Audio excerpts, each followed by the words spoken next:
Listener-supported St. Gabriel Catholic Radio AM 820 brings you Family Sanctuary, a show that inspires living the gospel message in word and deed within our families.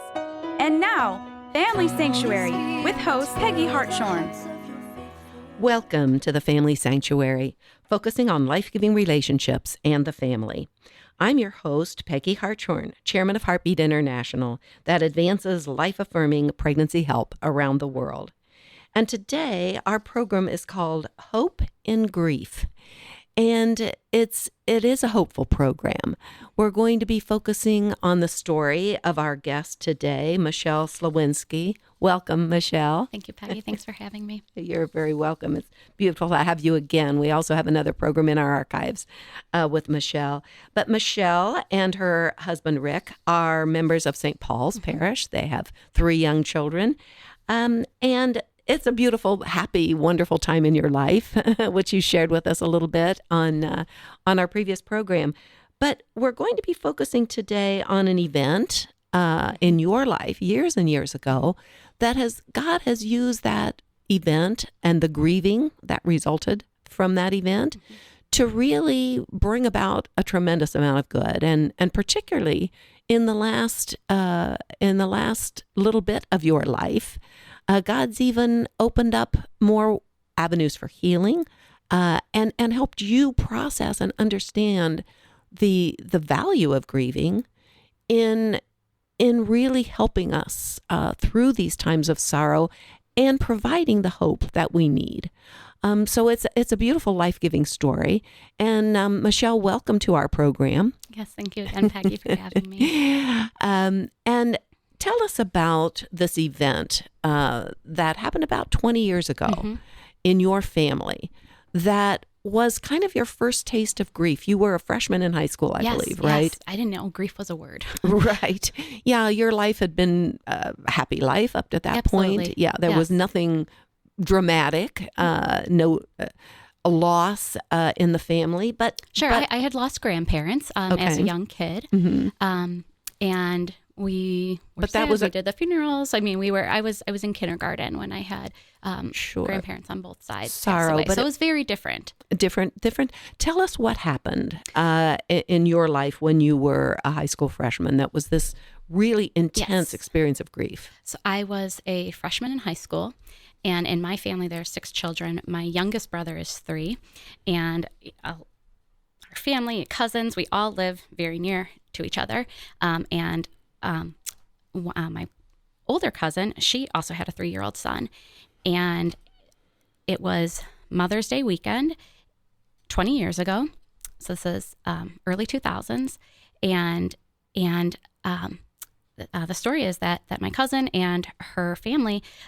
So my cousin, she had 3 children, and she said everybody was sick over the weekend. We really weren't feeling good. But Sunday on Mother's Day, her son Bobby, who was 3 years old, as old as my youngest brother, he was just really lethargic. So really they could tell he was off. And so my family's in Cleveland. They took him to Rainbow's Children's Hospital, and they thought he needed fluids to perk up.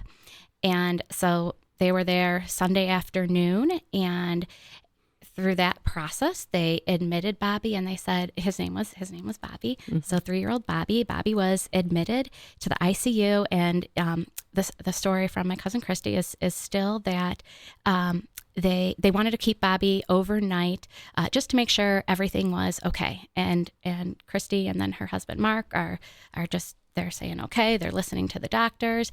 But then after a while, their story was that something just didn't seem right. It was just taking too long. And then things got really bad in that the ICU team was seeing that he was having strokes of the brain. And he was diagnosed with bacterial meningitis, and he didn't come home the next day.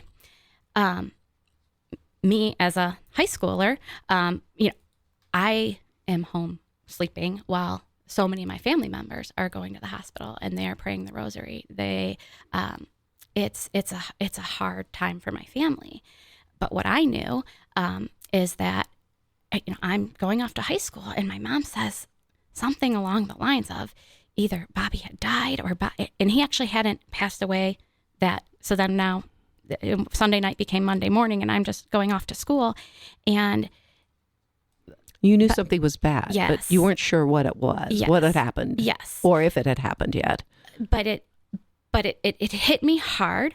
But I think all I knew was, okay, I'm going to high school, and I think back now, 20 years ago, I vividly remember that entire day of going to school. And I can't say that about any other school day. But first period, I had my head down, and I was not paying attention. I was feeling all this grief. I didn't know it was grief. And really, the only reason I even know I was like that is because the English teacher later came to me and said, I thought you were just having a bad day. I am so sorry. So I struggled through that first period, and I just struggled as the day went on. And I remember we get to lunch, and, I see a friend who she knows my family. So she just hugged me. She didn't there was the look, and it was a hug. I got this big embrace, and I needed that because I'm trying to hold it together. I don't even know what I'm doing, but I got this hug, and just, as the day went on, I'm feeling more emotions. And then as it's later in the day, I'm in art class, and I am the tears are rolling. I was so sad. And there were a couple of friends in art class who just walked me down to our the high school office, and I just know I was crying uncontrollably. And I know that our librarian, who is just a wonderful, needed memory. I mean, who I never would have thought that I would have just a strong, special memory of our high school librarian. But at that point in the day, I mean, we're in a small town, the community is strong. Everybody knows my family, and people had known then that, that we had this tragedy in our family. Yeah. Even I had a lot of cousins, in the same high school as me, and they weren't all at school that day. My cousin Christy's brother is in my class, and he didn't attend school that day. But one of my other cousins, she was actually at the hospital. So even I remember she told me Christy was, there with her boy Bobby, and the family's praying the rosary. And it's just, so even though I didn't know all the details at the time, I had just some images and knowing what was going on, and I was so sad. And so the librarian held me, and she said, her mother passed away. She cannot fathom what it is like to lose a child. And then, my mom had to come get me from school. And Bobby, he passed away at 3 years old. We had the funeral service. Christy and Mark are our neighbors. I would just see her walking. We would go to mass, and I'd see her have to leave mass. I mean, it was This is Bobby's mom and dad. Yes, yes. It was so hard. Nobody's experienced anything like that. It was, debilitating and hard for us, to watch and just to know that happened. But for Christy and Mark, they had to keep going. They had two more children, but they weren't going. That's part of their story is, Bobby dies, and in a way the rest of the world is moving on. But Christy and Mark have to live their lives with, his clothes in the closet and getting his toys and everything. Yes. And their other two children were probably traumatized by this. The parents absolutely were, because the parents couldn't, Christy and Mark, they couldn't get Taylor, the oldest, to school. They couldn't, wake up and function. And it was debilitating grief. And then in that process, Christy and Mark, they were seeking help. They were doing church support groups. They were traveling out of state for counseling. It was expensive. And Christy says that, they just felt like they were just in these groups repeating the saddest story of their life. But maybe not progressive. No, in the no, grief. not at all. But they say they felt the Lord calling them, turn your pain into purpose.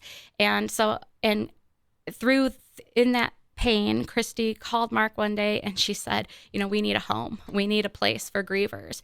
And we cannot turn them away because they cannot pay. And so through the tragedy of our family and through the pain of Christy and Mark, Cornerstone of Hope was born. And for those who may not have heard of Cornerstone of Hope, let's pause in your particular story because we're going to be talking about how you eventually had to come even back to process that grief. But tell us about just what is Cornerstone of Hope. Let's focus on that for a few minutes. What is Cornerstone of Hope that they founded to bring purpose from their grief? Cornerstone of Hope is my family's nonprofit, started by my cousins Christy and Mark after the death of losing Bobby. And it was in their pain of losing their child and not having resources 20 years ago for grief.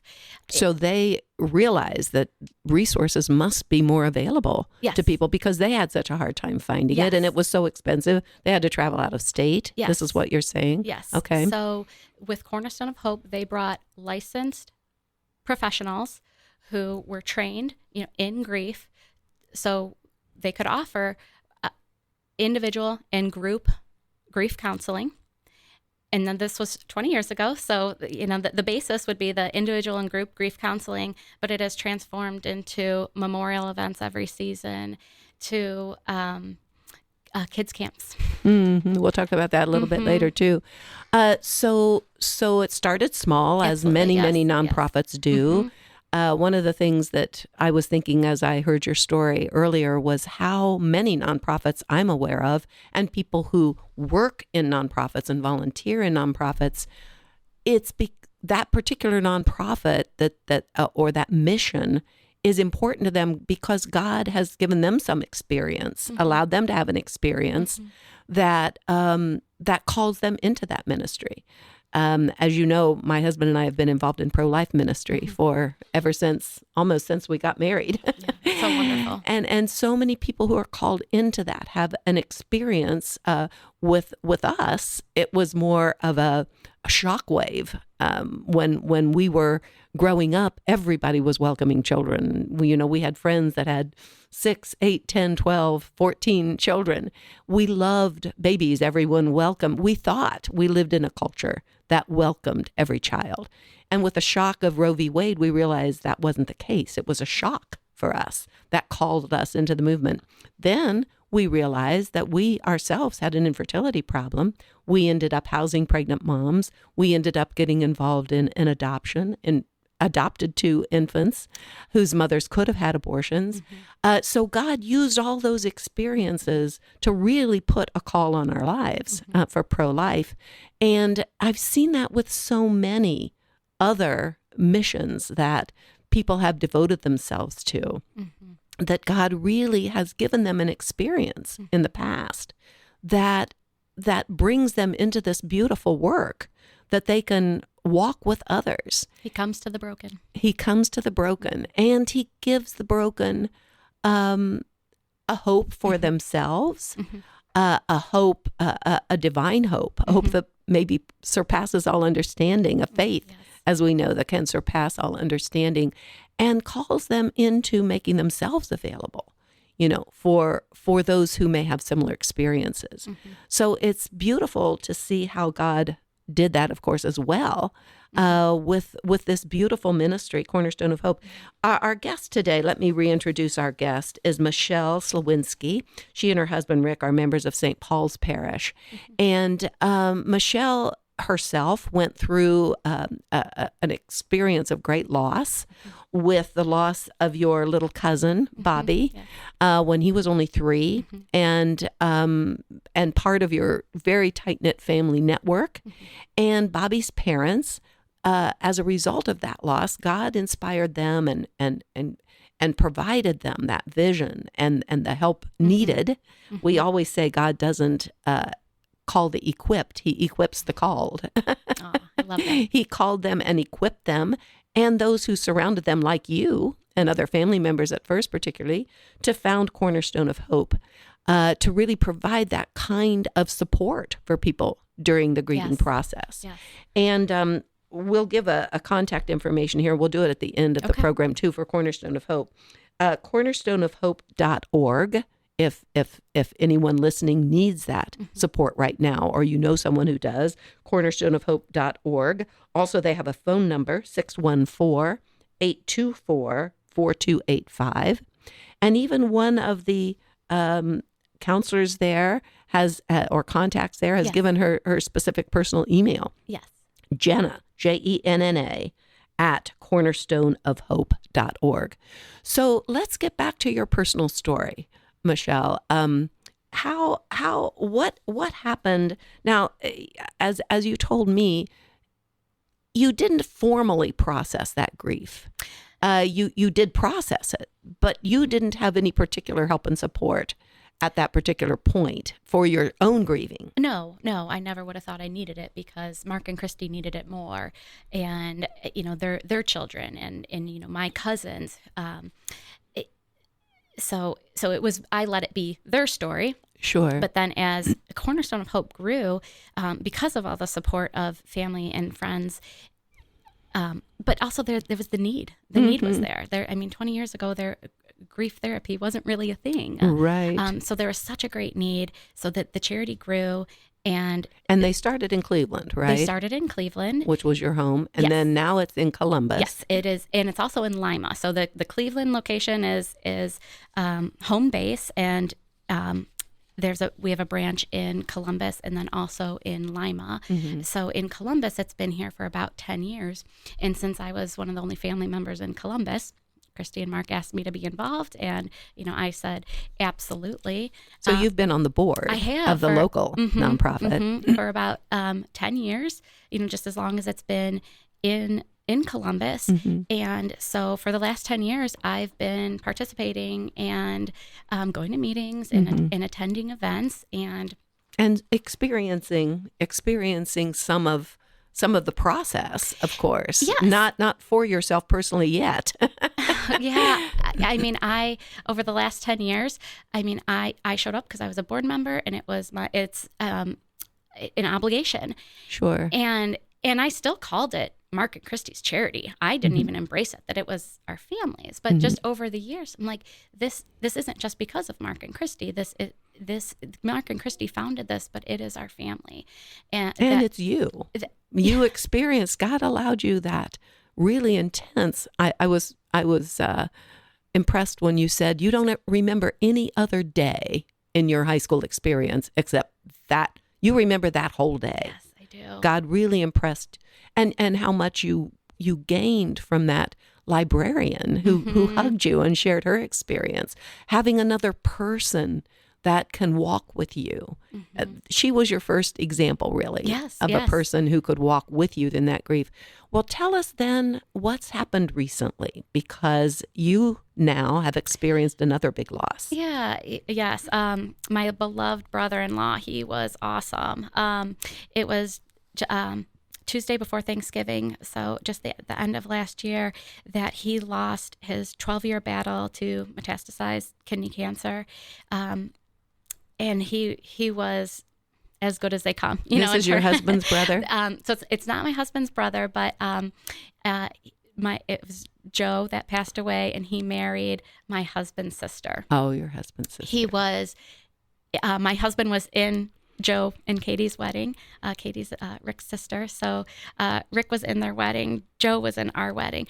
Joe is Sounds the godfather. like another wonderful big extended family like you had growing up. And he had Cleveland connections. I know not everybody always has those good in-law stories, but I'm like, I had another brother. Yeah. He was just someone beloved. When he passed away, I felt I lost a brother, and what a great person he was in my life. But as I would just reflect on the relationship that we had, I knew, he's the type of person everybody who showed up to his funeral could all say, he was my best friend. He was a wonderful human being, wonderful husband, dad of 2 college-age, wonderful niece and nephew that I have on that side of the family, and then also a high schooler. Nephew. Joe, he was a family man, and when he was diagnosed with cancer, Rick and I were engaged, and his kids were young. the youngest Mark was just 4. So Joe, He struggled many years with that. Yeah. he did, and you wouldn't know it. I mean, the way he lived his life so beautifully, and he's one of my faith influences in my life, because when he beat the odds that all the doctors had given him, I said, Joe, what it's your mindset, that is a part of, you're continuing to live, and he passed on a lot of Jesuit books, and so like Saint Ignatius has just been kind of more of a saint that I pray to, because of just what my brother-in-law taught me. So just wonderful person. He was on the Today Show. I mean, there's just so many stories about, how, just what a cool guy he was. So it was a loss for our family for sure. But when he passed away, I knew that the pain that we were feeling, that was because of how much we loved Joe. And that was something I learned from just attending all the Cornerstone of Hope events for so many years. And that the more, I think you mentioned this beautiful, the more we love the person, or the more love there is, the deeper the grief. Is that what you're saying? Yeah, that our pain, the pain that we feel, is directly related to how much we loved. And that love is a blessing. Sure. So even though it hurts, wouldn't we so much rather have the love that we had with that person? And so I'm thankful. I'm thankful for the pain, because I know it's the love, and I'm so thankful then for that love. Beautiful. So I think you said some of the remembrance ceremonies you had gone to with Cornerstone of Hope, they have a candlelight. Yes. These events are just routine in my family's calendar now. So at Christmas time, it's a candlelight remembrance ceremony, which is just beautiful, because we talk about it's supposed to be the most wonderful time of the year, but when you have lost a loved one, it is a painful time of the year. Sure. And so to be in a room with others who've experienced what you've experienced, and you have a candle with the picture of your loved one, and then we start in prayer. There's beautiful songs, and towards the end of the ceremony, they light the candle, and you bring up your candle to the front of the room, and it's a dark room that becomes light with the eternal light of our loved ones. Just like the Lord has promised. So like that was another thing I could say to myself when Joe passed, that his eternal light is shining. Sure. It having experienced what you had already through Cornerstone of Hope, you were a little further on in the grieving process, probably, than most people would have been. Well, I didn't know it through all my years of obligatory showing up to meetings and showing up to events. Yep. Just doing check the box of my family duties. I'm showing up. But in showing up, I embrace the mission more. Sure. Because you see how wonderful it is. You and see how it's helping you people. Could process more that initial grieving over Bobby's death. Yeah. Yes. That was just another thing that came out of being involved.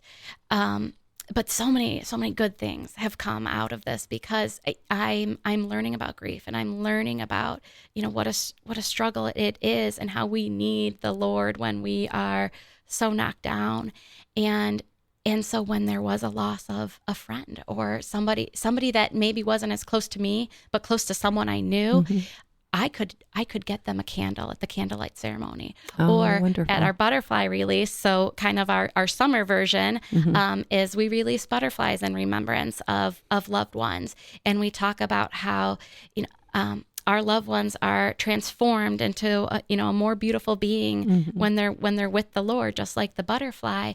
But I've been able to gift people a butterfly at that event, and then the thankfulness, that type of gesture for someone that, again, I'm kind of just doing it like, oh, I'm going to this event, so let me do that for you. But how meaningful it has been for people has, then I just see how, what a resurrection Cornerstone of Hope is, Sure. To come out of the tragedy of Bobby, a 3-year-old, going to heaven at such a young age, and then his life, providing the roots for Cornerstone of Hope, and then all the people that Cornerstone of Hope has helped, just not in my life, but Sure. Just And tell us about your son is even experiencing now one of the Cornerstone of Hope ministries. Yes. So he's attending Camp Memory, which is hosted at St. Paul's. That happens to be this week. And so Camp Memory is a really wonderful thing, because even though grief therapy is becoming more common in a lot of churches, I mean, St. Paul's has a phenomenal bereavement ministry that I'm a part of, but they have a hard time serving the kids. Children, everybody grieves in their own unique ways, but there are some unique grief patterns of kids. And with Camp Memory, we really wanted my son to go because it was his godfather, who his passed uncle away. And his godfather. Yes, yes. And I knew that in the presence, in this setting with the counselors, if they could help him form memories, that will be wonderful for my 8-year-old. But also we have a 4-year-old and we have a 2-year-old, and anything that we can do to help keep the memory of my amazing brother-in-law alive, we want to do. But a lot of these kids, they've lost parents. A lot of the kids at camp, they've lost parents. And just to be able to go to COSI, go to the zoo, and make things fun for them is just a beautiful part of the ministry. Oh.